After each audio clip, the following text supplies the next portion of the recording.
Mentally tally up how much time you spent just this week stressing over the everyday logistics of being alive. Oh, I mean, it's practically a full-time job. Right, like paying rent, buying groceries, maybe dealing with a weird pain in your knee, or just generally worrying about getting older. Yeah, the sheer amount of mental real estate we give to just basic survival and maintenance, it's staggering when you actually stop and measure it. Exactly. And whether you are commuting right now, prepping for a big meeting, or you are just insanely curious about how the human mind works, this deep dive is custom tailored for you. Today, our mission is to fundamentally rethink our relationship with that exact everyday grind. Because we often treat these logistical concerns as the core purpose of our day, rather than just the background maintenance required to keep going. Yes, It consumes our energy and, frankly, it dictates our moods. it totally does. But our source material today, it promises a way to transcend those specific anxieties. We are exploring a fascinating philosophical essay titled, Being Free from Material Constraints, You Become a Celestial Being. Which is quite a title. It really is. It was written by Shufeng on April 11th, 2024, and edited by Kinyu. And the central argument here, it isn't about escaping the physical world or, ignoring your bills or pretending you just don't need money. Right. It's not about that at all. Hmm. It proposes completely shifting how our consciousness operates within this reality. We are looking at an internal rewiring, really, rather than an external relocation. Okay, let's unpack this, because the essay starts by giving us a very specific list of what it considers material constraints. It lists eating, clothing, shelter, transportation, birth, aging, illness, and death. That's a pretty comprehensive list of human anxieties, yeah. Right, and it argues that being bound by these things is the root of our pain, our worry, and our fear. But I have to play devil's advocate for you listening, because my immediate reaction to this list is highly practical. Sure, yeah. Does breaking free from this just mean going on some, extreme digital detox? I mean, am I supposed to throw away my smartphone, sell my car, and go live off the grid in a cabin in the woods to achieve this freedom? Well, the text explicitly argues against that interpretation. The physical possessions themselves, they aren't what bind our thoughts and actions. I mean, a car is just metal and plastic, right? Yeah. It doesn't actually have the power to trap your mind. So the trap is invisible, basically. Exactly. The trap is entirely invisible. It is our consciousness falling into the trap of materialism. The author points out a very grounded reality, which is that we have physical bodies. Therefore, we need to eat. That is a biological fact. Right, you can't philosophize your way out of needing a meal to survive. You really can. So if the biological need is unavoidable, the constraint must be coming from how much mental weight we assign to it. Ah, I see. There is a vast difference between eating simply to fuel your day and, say, spending hours agonizing over a restaurant menu, or letting your entire sense of self-worth be dictated by whether you can afford the most expensive steak in town. Yeah, the text draws a firm line there. While we need to eat, eating is not the purpose of life. If a person spends all their days obsessing over what to eat or, working themselves to the point of exhaustion purely to acquire more luxurious food, they are bound by food. Their mind is trapped by the pursuit of it. Precisely. And it applies to money in the exact same way. The text acknowledges that earning money is necessary to obtain survival resources in modern society. But when your entire mind is consumed with thoughts of how to earn more money, you are bound by it. You just get stuck on that one track. Right, and you entirely overlook what the text calls the elevation of life. The core insight here, the primary rule of thumb presented in the essay is this: whatever we revolve around, we are bound by. Whatever we revolve around, we are bound by. That is such a striking visual. It makes me think of gravity, honestly. Oh, that's a great way to look at it. Like if my mind is constantly orbiting my bank account, then my bank account is the sun of my personal solar system. I am trapped in its gravitational pull, circling it endlessly. And if you are trapped in that orbit, your trajectory is locked. You miss the vastness of the rest of the universe because you are only looking at the one object you are circling. You miss the elevation of your own existence. So freeing yourself doesn't mean rejecting the material world. It means changing what you orbit. Exactly. It requires ensuring your thoughts, intentions, and actions revolve around something more enduring. The constraint is the psychological obsession, not the physical object itself. Okay, but if I pull my mind out of the orbit of my bank account or, my grocery list, it doesn't just float in a void. It has to land somewhere. Where does this philosophy actually want us to direct our focus? What are we supposed to orbit instead? What's fascinating here is how the text categorizes these destinations into a clear hierarchy of existence. It outlines four distinct realms. First, there's the material world. Which is where most of us are hanging out, I assume. Yeah, this is where life bound by materialism exists, and it is where the vast majority of society currently operates. It is the daily grind, where consciousness orbits the bank account, the groceries, social status, and the fear of the aging process. Got it. And the next one? The second tier is the spiritual world. This is where life, bound by spirituality, resides, and according to the text, this is the home of what it calls celestial beings. Okay, celestial beings. Right. And above that is the world of the soul, where super-celestial beings and Buddhas dwell. Finally, the highest tier is the holographic realm, inhabited by gods and the greatest creator. You know, it helps me to think about this not as like different physical planets in outer space, but more like operating systems running on the exact same hardware. Or maybe like radio frequencies. Oh, I like the frequency analogy. Because you and I could be sitting on the exact same bus, right? Stuck in the exact same traffic. But if your consciousness revolves around the stress of being late and the rising cost of gas, and my consciousness revolves around an enduring spiritual peace, we are literally inhabiting entirely different worlds from one another. Even though you're sitting right next to each other. Exactly. We are tuned to different frequencies, even though our physical coordinates are identical. Yeah, the physical location hasn't changed, but the realm of existence has. The environment is the same, but the internal experience of that environment is completely transformed. So how do you actually get to that second tier? To become a celestial being, the author states you must break free from material constraints and enter that spiritual world. Doing so requires a profound internal shift. It requires possessing nothing internally and no longer toiling simply for the sake of acquiring more or better material resources. Possessing nothing internally. That's heavy. It is. When the text talks about possessing nothing internally, it means your sense of self-worth and your peace of mind are completely untethered from your physical assets. You can own a house, but the house doesn't own your identity.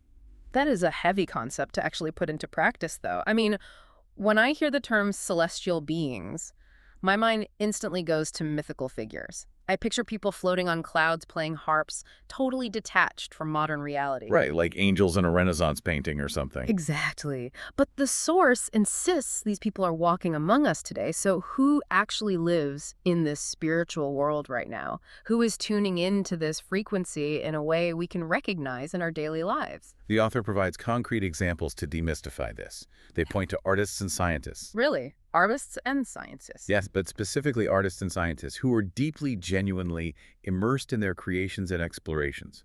The ones driven by the work itself, rather than those who are simply chasing a paycheck or seeking fame. So they are orbiting the creation, the discovery, the process itself. Exactly. The text also mentions monks and nuns in monasteries and temples as people living in the spiritual world. Then it highlights a very specific, modern group, the Chanyuan Celestials of the Second Home. We should probably clarify what that group is for you listening, because it sounds like a very specific organization. Based on the context of the essay, Lifechanyuan appears to be a philosophical and spiritual community. Right. And these Chanyuan Celestials are the practitioners who live communally according to these specific principles. But here's where it gets really interesting. The text adds a crucial caveat about these people. Oh, about their relationship with wealth. Yes. You would think, based on the need to detach from materialism, that they just sit around meditating and refuse to touch money at all. But the essay states they do still strive to create material wealth. Yeah, but the motivation behind creating that wealth is entirely flipped. The text describes their creation of wealth as a purely natural behavior and an adjunct to life. An adjunct to life. Yeah, it is not for the purpose of acquisition or hoarding. It functions more like breathing. I mean, you don't breathe to hoard oxygen in your lungs. Yeah, you'd pass out. Exactly. You breathe because it is a natural, necessary function of being alive. They create wealth to sustain their bodies and their community, but they don't let it become their sun. They don't draw their identity from the accumulation of it. See, I have to push back on this idea of wealth just being a byproduct or a casual adjunct. If wealth truly doesn't matter, and if living a spiritual life means being detached from material acquisition, does that mean you are forced to live in a miserable shack? Ah, the aesthetics of poverty. Right, is the expectation that you sit in the dirt and pretend you enjoy it just for the sake of claiming you are spiritual? Because that sounds like a miserable way to spend decades of your life. This raises an important question, and it is a paradox. The author, Joy Feng, tackles head-on. The text does not pretend that poverty is inherently comfortable or somehow morally superior because of its discomfort. It openly admits the opposite, actually. Oh, really? Yeah, it states clearly that living in a villa is indeed more comfortable than living in a cramped attic. Driving a luxury car is more comfortable than driving a tractor. Well, I'm glad we can agree on that much. Right. Spiritual living does not mean rejecting material enjoyment or forcing yourself to suffer physically just to prove a point. The text dissects the true root of our suffering using the metaphor of a thatched hut. The text uses this metaphor of a thatched hut, which on the surface sounds miserable. How does it justify that a person can be genuinely happy living in one? Well, imagine a person whose consciousness is entirely rooted in the material world. If they're forced to live in a thatched hut, they experience immense pain and anxiety. Sure, because it's drafty and small. But the text argues that the primary source of their suffering is social and psychological, not just the physical discomfort of a leaky roof. It is because society's common values admire the villa and look down on the hut. If you live in the hut, society labels you a failure. Oh, wow. So the anxiety is coming from the status drop. You are agonizing over your social standing because you are internalizing the judgment of the people around you. Exactly. You look at the hut and you see a physical manifestation of society telling you that you aren't good enough. Yeah, the text points out that in the material world, living in that hut makes it hard to find a spouse, hard to raise children, and hard to get respect from your peers. Which would cause a lot of stress, obviously. Right, the resulting worries and sorrows are endless because you are constantly measuring your worth against an external metric you are failing to meet. Now, take a person living in the spiritual world, a celestial being, and place them in that exact same thatched hut. According to the text, they experience zero worries or sorrows. Because they have cut those invisible strings of societal judgment. But how do you actually do that? How do you sit in a thatched hut and not feel the heavy weight of society telling you that you have failed? The psychological mechanism at play here is complete detachment from the social hierarchy. When your internal self-worth is no longer tethered to a material scorecard, the opinions of people who are still tethered to that scorecard suddenly seem irrelevant. They just don't register. Exactly. The celestial being sees the hut merely as a shelter. It keeps the rain off. It provides a place to sleep. It doesn't define their human values, so the lack of a villa doesn't torture their mind. They acknowledge the villa is physically softer, but the absence of it causes no psychological pain. Right. The suffering in the material world is manufactured entirely by what we revolve around, in this case, orbiting the approval of others. Okay, theoretical thatched huts are one thing, but how does this philosophy survive modern-day inflation and a brutal real estate market? I always want to kick the tires on ideas like this. Of course. I want hard, modern proof that this works when the bills actually come due. Because attachment doesn't pay the electric company, you know? The author anticipates that exact skepticism. To prove this isn't just abstract poetry, the text brings in a highly specific, real-world example from the year 2023. It looks at the Canadian headquarters of Lifechanyuan. Okay, let's hear it. The author notes there are 5 Crown of Chanyuan celestials living there. In the entire year of 2023, the total combined income for all 5 of these individuals was only 100,000 Canadian dollars. So what does this all mean? Let's crunch those numbers together because I want you listening to really picture this reality. $100,000 split among 5 people means each person is living on exactly 20,000 Canadian dollars for the entire year. And the essay points out that the Canadian average income is over $43,000. So these folks are living on less than half of the national average. Which is wild. Yeah, and the text introduces a brutal reality check regarding the cost of living to really drive the point home. This is Vancouver, one of the most notoriously expensive cities on the planet. Oh, absolutely. The essay points out that in Vancouver, a standard one-bedroom apartment rents for no less than 1,600 Canadian dollars a month. If a normal person living in the material world earns roughly 1,660 a month, and rent alone is 1,600, that mathematical reality is a nightmare. You're left with $60. Right. It leaves $60 for food, transportation, heating, and literally everything else. For someone trapped in material constraints, that is a recipe for absolute panic. You wouldn't be able to sleep. But we have to look closely at the math here. Okay, let's do it. The text says they are living communally at this headquarters. If 5 people are pooling their $1,660 a month, they have a combined monthly budget of $8,300. Finding a shared living situation in Vancouver for 5 people on $8,300 a month doesn't necessarily require celestial enlightenment. It just requires having roommates. That's a fair point. So where is the actual spiritual achievement in this specific example? The achievement isn't defying math. It is defying human nature as we know it in the material world. Yes, pooling resources mathematically solves the rent problem. But think about what usually happens when adults try to live communally to save money. Oh, it's usually a disaster. Exactly. It almost always falls apart due to ego, status battles, arguments over who bought the groceries, or just the deep-seated desire for individual luxury and private space. That's so true. The deeper point the author is making is about their mindset. Because their minds are completely free from the frantic need to acquire individual status, hoard personal resources, or compete in the traditional rat race, they can actually sustain this communal structure peacefully. Ah, I see. So the financial deficit doesn't trigger the psychological terror it would for someone in the material world. And they don't view sharing a space as a personal failure or a temporary, embarrassing setback on the way to eventually owning a villa. Precisely.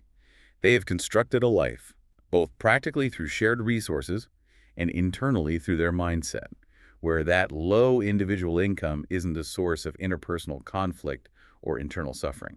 If you connect this to the bigger picture, it leads to the essay's ultimate, almost paradoxical conclusion. Yeah, the author observes that, ironically, people living in the spiritual world often end up enjoying more material comforts than those in the material world. Which sounds backward at It first. does. But true comfort isn't just the softness of the mattress. It is the psychological ability to actually sleep deeply on it without waking up in a cold sweat about your mortgage or your neighbor's new car. People in the material world might have the villa, but they are so stressed about paying for the villa, maintaining the villa, and defending the villa from the judgment of their peers that they can't actually enjoy it. The possession becomes a prison. That's beautifully put. The celestial beings, unburdened by those anxieties, have a much higher quality of life and what the text calls a higher taste of life. Because they're actually present. Exactly. They can fully appreciate a simple meal because their mind is actually present at the table, not stressing over tomorrow's spreadsheet. The text sums up this entire philosophy in one final maxim. Unselfishness leads to self, and selflessness leads to fulfillment. Unselfishness leads to self. By letting go of the desperate, selfish grasp on material things and social status, you actually uncover your true self. By abandoning the obsession with fulfilling every material desire, you achieve a much more profound, lasting fulfillment. I want to bring this right back to you, listening to us right now. The next time you are sitting in traffic on your commute, or the next time you open up your banking app and feel your chest tighten with anxiety, take a second and ask yourself, what am I revolving around? That's the real test, isn't it? It really is. Are you bound by the things you are chasing? What would actually happen to your day-to-day stress if you just shifted your orbit? It is a question that requires real, honest self-reflection. We often don't realize we're orbiting something until its absence causes us immediate anxiety. It is easy to say you aren't bound by materialism until your Wi-Fi drops or your car breaks down. Very true. But before we wrap up this deep dive, I want to leave you with one final thought to chew on today. Something that was mentioned briefly at the start of our source material, but has huge implications. Okay. The text listed aging and illness right alongside food and shelter as material constraints. We usually think of aging as an unstoppable, biological ticking clock. Right, something entirely out of our control. But if this essay holds water, if our entire reality, our entire world, is heavily shaped by what our consciousness revolves around, then what happens when we stop orbiting the clock? Oh, wow. Could freeing ourselves from the constant obsession and fear of growing older actually change our physical and psychological experience of time itself? Take that thought with you into your day. We'll see you next time.